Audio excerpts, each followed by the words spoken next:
Lagos.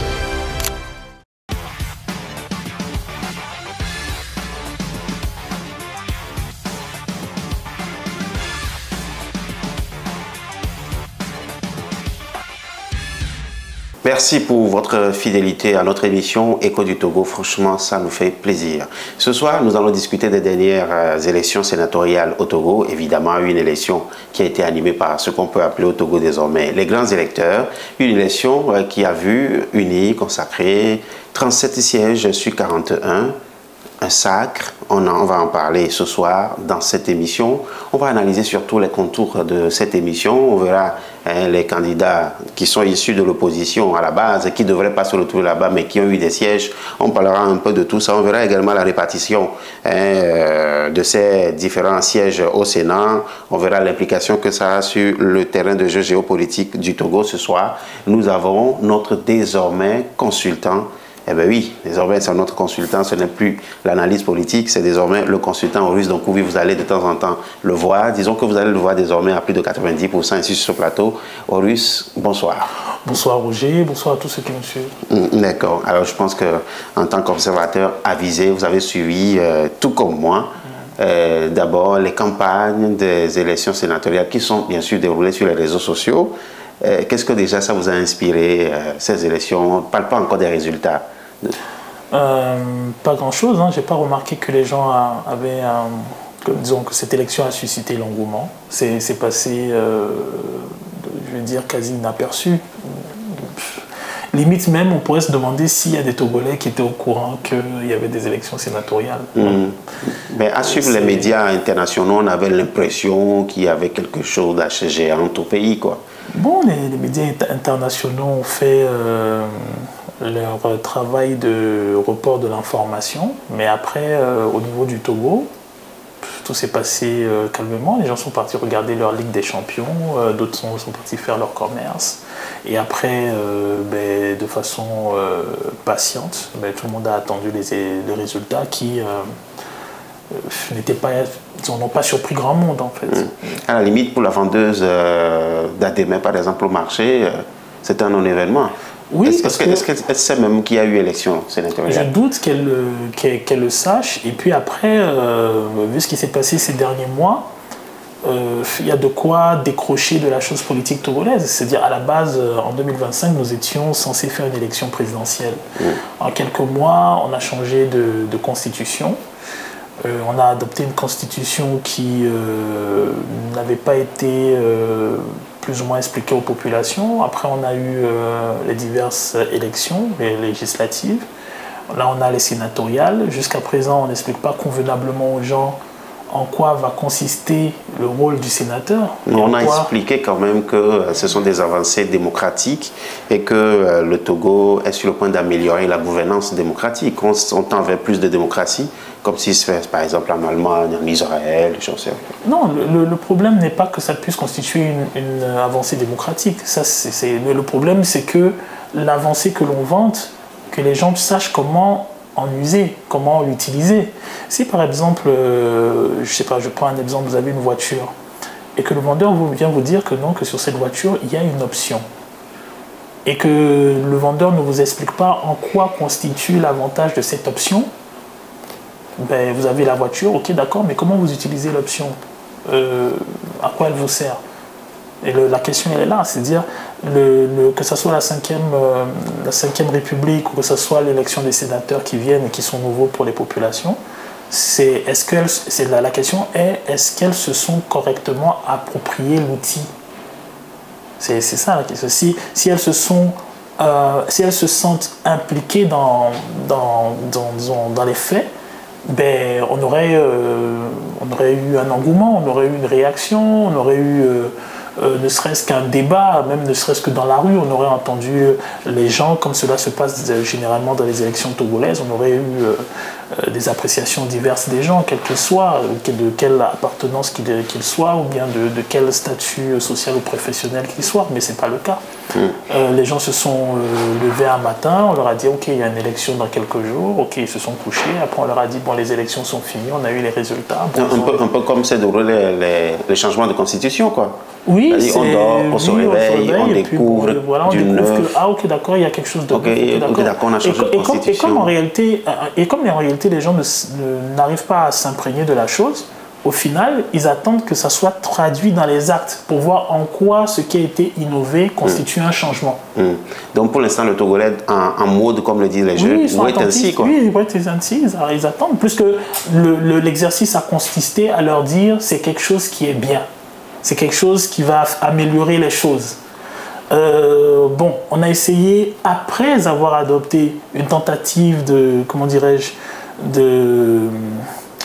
une tentative éducative, on essaie de... Oui. Bon, on a visité les chefs traditionnels. Ainsi de suite, mais la vérité c'est que est-ce que les gens se sont appropriés la chose? Donc, à défaut de s'être approprié quelque chose qui a déjà été voté, qui est déjà institué, ainsi de suite, la seule solution qui reste, c'est d'attendre voir ce que ça va donner. D'attendre et de voir. Parlons à présent des élections sénatoriales de façon spécifique. 37 sièges sur 41, en tout cas en termes d'élection des grands électeurs, en attendant que le président de la République ne nomme 20 pour que le Sénat soit au complet. Qu'est-ce que ça vous inspire déjà, ces résultats? Bon, moi, ça m'a permis de comprendre pourquoi il y avait eu ces résultats aux élections législatives. C'est-à-dire, au final, on se rend compte que remporter les élections législatives à une large majorité est un impératif pour pouvoir remporter les sénatoriales. Donc, disons, c'est une sensation personnelle. Hein. Je comprends mieux pourquoi justement il y a eu cette victoire sans partage du côté du parti UNIR, parce que justement il y avait les sénatoriales qui se dessinaient et que les sénateurs vont intervenir aussi dans l'élection du président du Conseil, si je ne me trompe pas. Donc bon, ça se justifie d'une certaine manière. Si ça se justifie d'une certaine manière, je pense que cela ne vous aurait certainement pas échappé de constater, hein, tout comme moi d'ailleurs, qu'il y a quand même de vieux dinosaures de la politique togolaise, surtout côté pouvoir, qui se sont retrouvés finalement au Sénat. Est-ce que cela augure véritablement le renouveau, le changement dont on parle, ou bien c'est une douce continuité sous couvert de régime parlementaire? Mettons que on a l'impression qu'on redistribue les choses de façon à ce que chacun ait sa petite part. Moi, c'est la sensation que j'ai. C'est-à-dire qu'on va avoir plusieurs générations d'acteurs au sein du parti au pouvoir, des acteurs qui sont beaucoup plus âgés, des acteurs qui sont là depuis une quinzaine, une vingtaine d'années, et puis des acteurs qui commencent à rentrer. Je vais donner une anecdote. Par exemple, si vous prenez M. Barké, par exemple, ce n'est pas la génération de M. Bawara. C'est depuis il y a des mains. Voilà, c'est depuis les Djondo, la génération des Djondo. Exactement. M. Bawara, par exemple, ce n'est absolument pas la génération de M. Trimois, qui est beaucoup plus jeune. Mais si vous prenez la génération de M. Trimois, ce n'est absolument pas la génération de M. Malik Nachaba. Oui. Donc vous voyez qu'il y a une certaine stratification au niveau de... Alors vous êtes en train de voir ça à 4 étages, c'est-à-dire il y a eu... les arrière-grands-pères, il y a les plus grands, les plus anciens, les grands-pères, les pères et les fils. Voilà, alors vous avez, si vous voulez, pour ma part, quand j'observe qu'il y a, si vous voulez, les caciques, un certain nombre, parce que, alors, si vous voulez, les anciens dignitaires de ce qu'on a appelé le RPT, qui sont là, et qui peut-être vont estimer que le parti UNIR est leur fille. Qui sont plutôt discrets, hein. Mettons que plus on est discret, mieux ça vaut. Je pense que généralement, lorsqu'on est discret, on a plus à gagner qu'être exposé, parce que lorsqu'on est exposé, le peuple voit. Et lorsque le peuple voit, il pose des questions. Il est curieux du train de vie, il est curieux des attitudes, des comportements, il est curieux des abus et des largesses. Donc je pense qu'une bonne majorité de personnes aiment bien rester dans la discrétion. Donc ils vont préférer par exemple être directeur de cabinet ministre, conseiller, que ministre ou député, ou même ambassadeur, que ministre ou député, où on est vu, on est scruté, où on est disséqué, on est à la merci de tout le monde. Donc effectivement, comme je disais, vous avez alors ces caciques. Moi, quand c'est comme ça, je vois concrètement comme rôle ces caciques aujourd'hui, dans l'entourage ou bien dans... Je veux dire... Est-ce qu'ils ont véritablement toujours aujourd'hui un poids dans la gouvernance, dans le pouvoir décisionnaire de Faure Gnassingbé, justement? Je trouve qu'ils détiennent quelque chose qui est important, qui est de l'ordre de la mémoire. Ils détiennent la mémoire. Ils savent qui est qui a fait quoi, qui a pu se compromettre, qui a pu collaborer, à quel moment, à quel niveau de l'histoire, et ainsi de suite. La plupart de nos acteurs, qu'ils soient de l'opposition ou qu'ils soient du gouvernement, sont des acteurs anciens qui ont parfois 30-40 ans d'années à la tâche. Donc pour moi, les caciques, ils ont la mémoire. Ils savent ce qui s'est passé au temps du père et ils étaient là lorsqu'a été introduit le fils. Et donc, et d'ailleurs ça s'est vu en 2017, oui. Vous avez remarqué que lorsque le parti Uni organise son congrès et que lors de ce congrès on rappelle les caciques, les 3 mois qui suivent, on a cassé médiatiquement l'opposition. C'est les 3 mois qui suivent après qu'on a le scandale d'Accra, ainsi de suite.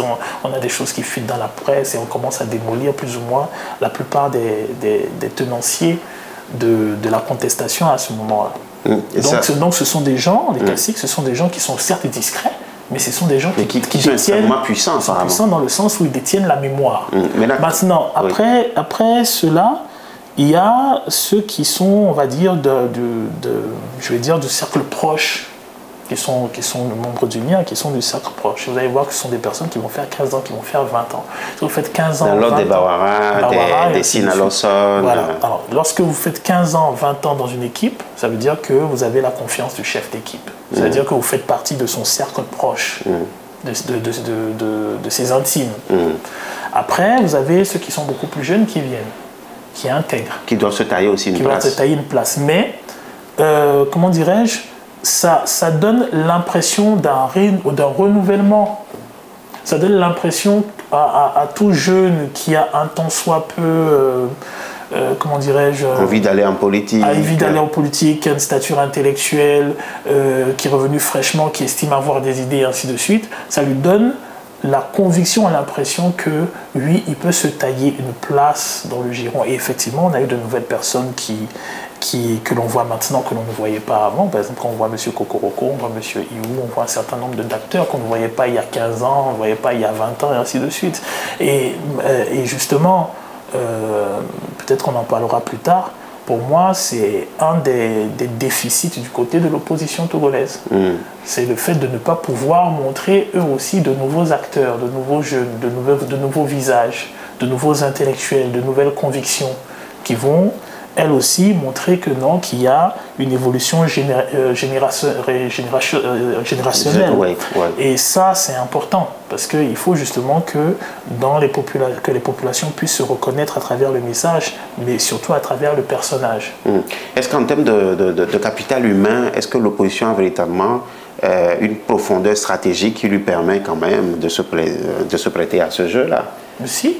À partir du moment où il y a un pouvoir qui est là, ça fait 60 ans pratiquement, et les jeunes savent que bon, pour pouvoir se construire, il faut aller vers là. Est-ce que ce n'est pas de nature à affaiblir quelque part aussi le potentiel humain de l'opposition? Non, l'opposition, ce qu'elle doit vendre, c'est des convictions. Au sein des États, au sein de l'histoire africaine, afro-américaine même, je dirais, beaucoup de gens se sont engagés en politique à cause des convictions, pas à cause des moyens, pas à cause de la carrière, pas à cause de l'argent.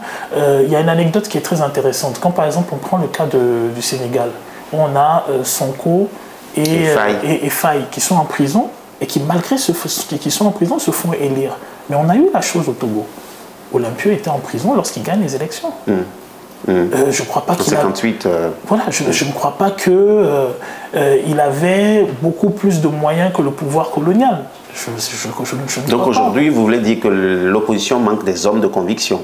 L'opposition manque de messages de rassemblement. L'opposition est focalisée sur les élections alors qu'il faut être focalisé sur les électeurs. C'est les électeurs qui font les élections. Et les électeurs, ce sont les populations. Donc, tant que vous n'arrivez pas à renforcer votre légitimité, l'image de votre intégrité, et que vous n'arrivez pas à faire en sorte que la frange jeune de la population, la frange adulte de la population, et même les anciens se disent, nous nous reconnaissons dans le message que vous véhiculez, mais en plus, nous vous trouvons digne de le représenter, il y a un souci. Parce qu'il faut faire attention, il y a un amalgame qu'il ne faut pas faire. Dire, par exemple, à quelqu'un dans la rue que le Togo va mal, ça c'est un épiphénomène.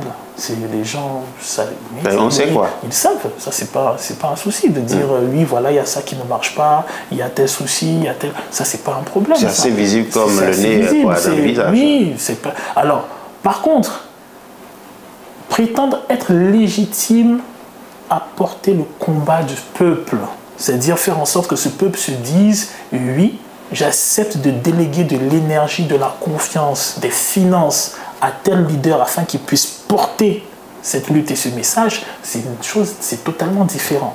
Et ça s'est vu justement en 2017. Parce qu'en 2017, il y avait un nouvel acteur. On a vu un nouvel acteur que l'on ne connaissait pas et c'est lui qui a plébiscité parce que justement il incarnait un nouveau visage. La démarche était totalement différente. Le rapport aux populations, le rapport au message, la symbolique des actions. Je donne par exemple un exemple. Quand par exemple à un moment on a, je pense lors d'une marche, il y a les opposants qui vont donner des fleurs aux militaires. C'est par exemple ce geste-là, c'est la révolution des œillets. C'est 75, 74, 75, c'est au Portugal. C'est lorsque les jeunes militaires rentrent au Portugal et décident de renverser Salazar. Donc la population offre aux militaires des fleurs. Donc il y avait une symbolique de la chose. Lorsque par exemple ils vont voir les paysans, ils vont voir les villageois et ainsi de suite, c'est Amilcar Cabral. Lorsque Amilcar Cabral était dans les maquis, sa première démarche était d'aller voir les populations, les agriculteurs, les paysans, et ainsi de suite, et tout ça, d'autant plus que lui-même était ingénieur agricole. Donc il y avait une symbolique, et ainsi de suite. Dès lors que l'acteur est parti, on est retombé dans les travers, et on a ce qu'on a actuellement. Donc le souci ne devrait pas être les élections, parce que ce qui fait les élections, ce sont les électeurs. Et lorsque les électeurs ne se retrouvent pas, ne se sentent pas représentés, représentés dans la façon dont les élections se déroulent, les électeurs eux-mêmes font tout pour faire en sorte que leur voix soit prise en compte. Et puisque nous sommes en train de parler de l'opposition togolaise, justement, regardons un peu ses attitudes. Lors de ces élections sénatoriales, il y a eu deux attitudes, en tout cas, principalement. Il y a le camp de ceux qui ont estimé qu'il ne faut pas s'associer à cela, c'est cautionner l'installation de la 5e République, au rang desquels on peut trouver l'ANC, les FDR, la DMP, encore que la DMP, on en reparlera. Alors, qu'est-ce que ça vous inspire, les gens là, en tout cas? Non, pour moi, la chose, elle est simple. Lorsqu'on refuse, on dit non. C'est aussi simple que ça. Et donc, vous pensez qu'ils sont logiques? Si vous estimez que vous ne vous retrouvez pas dans le cadre qui a été établi, vous dites non. Vous dites non. Mais quand même, il y a une partie de l'opinion qui leur reproche le fait que les mêmes étaient quand même aux élections législatives récemment, sous quasiment la 5e République. Mais c'est ça justement le problème. C'est que dès le début, parce qu'il y a eu l'histoire de la 5e République, vous êtes levé. C'est en ce temps-là qu'il fallait boycotter, c'est ça? Exactement. Vous êtes levé pour dire non, nous ne sommes pas d'accord. Mais après, lorsque vous allez aux élections, pour les gens, c'est de la duplicité. Bon, après, ils ont refusé de siéger. Non, mais le problème n'est pas de refuser de siéger. Le problème est de dire aux gens, vous savez, mon voisin est mauvais.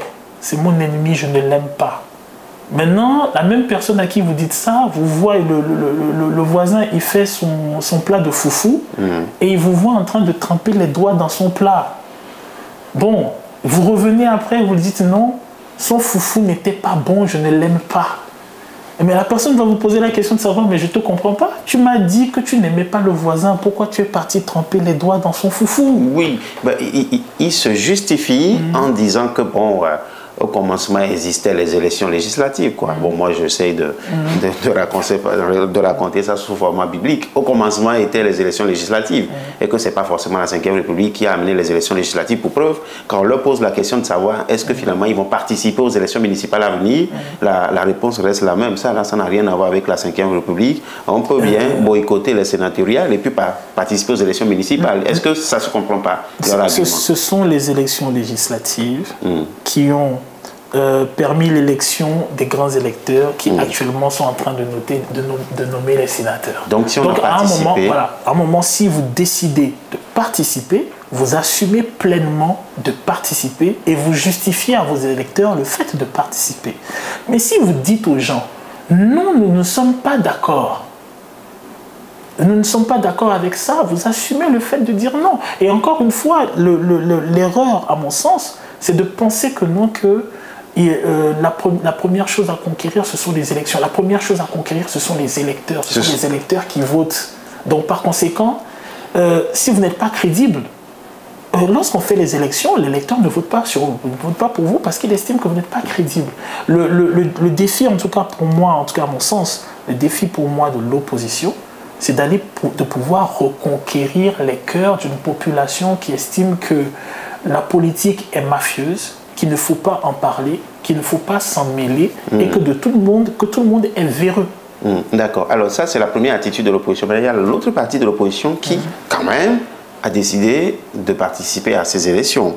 Et on retrouve les partis comme l'MPDD d'Agbéomé que Jonas Siliadin représente désormais, ainsi que le parti Togo Autrement, qui quand même fait partie de la DMP. Bon, ça c'est encore un autre dossier. Et donc, alors, est-ce que vous comprenez au moins l'attitude de cette partie de l'opposition qui décide de participer quand même à ces élections, malgré le fait que c'était quand même clair à l'avance, quoi, que dans ce Sénat-là, il y aurait quand même une belle coloration bleue, une vague bleue en fait. Mais mettons que ce qui me déçoit, c'est le fait que, et d'ailleurs en ce sens, leurs adversaires ont toujours réussi justement à les mettre à mal de ce côté-là, parce que eux, quand ils ont leur litige, on ne voit pas. J'ai l'impression que les gens ne s'aperçoivent pas, mais de l'autre côté, quand ils ont des litiges, on n'entend pas. Ils ont leurs dissensions aussi. Ils ont des dissensions, mais je vous ferai remarquer que de façon officielle, dans les faits, dans les images, on entend des supputations. Oui, tel ministre ne s'entendrait pas avec tel acteur politique de l'Union ne s'entendrait pas avec tel. Mais dans les faits, on ne voit pas. Le cas de l'opposition, c'est qu'on voit.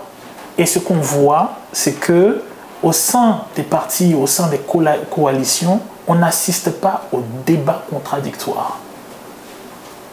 On a l'impression qu'il n'y a pas de débat contradictoire. On a l'impression que chaque débat contradictoire est l'occasion d'un schisme. C'est parce qu'il y a eu une friction à l'UFC qu'on a vu la naissance de l'ANC. Et ainsi de suite.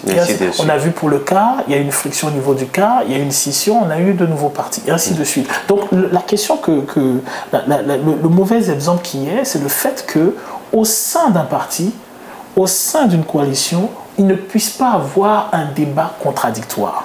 S'il n'y a pas de débat contradictoire, parce que c'est important, le débat contradictoire met en exergue le nombre de, comment dirais-je, d'inscrits au parti. Je ne sais pas si tu vois. C'est-à-dire, si le parti a un débat contradictoire, on est obligé de faire, si vous voulez, des primaires ou si vous voulez passer au vote, de faire un genre de sondage pour voir au sein du parti quels sont ceux qui sont pour et qui sont contre. Donc ça pose la question de savoir quel est le nombre d'inscrits au parti. Mais lorsqu'il n'y a pas de débat contradictoire... Oui, un peu comme on fait en Occident, les primaires... Exactement, ainsi de suite. Alors que dans nos pays, ce qu'on a, c'est qu'on a l'impression qu'on a des chefs de parti et, si vous voulez, des fans. Si vous voulez, des partis qui sont un peu gérés comme les PCD du quartier. Oui. Bon, enfin, bref. Alors, on s'achemine inexorablement, malheureusement, vers la fin de cette émission, mais ces sénatoriales ont quand même révélé deux curiosités. La première, c'est un certain Robert Olympio qui a quitté la ANC à 2 semaines des élections sénatoriales et on a découvert qu'il a quand même réussi à gagner un siège. Par quelle magie, on ne sait pas, parce qu'il faut quand même convaincre les conseils régionaux qui, en vérité, sont des gens d'Uni. On ne sait pas comment ça s'est passé.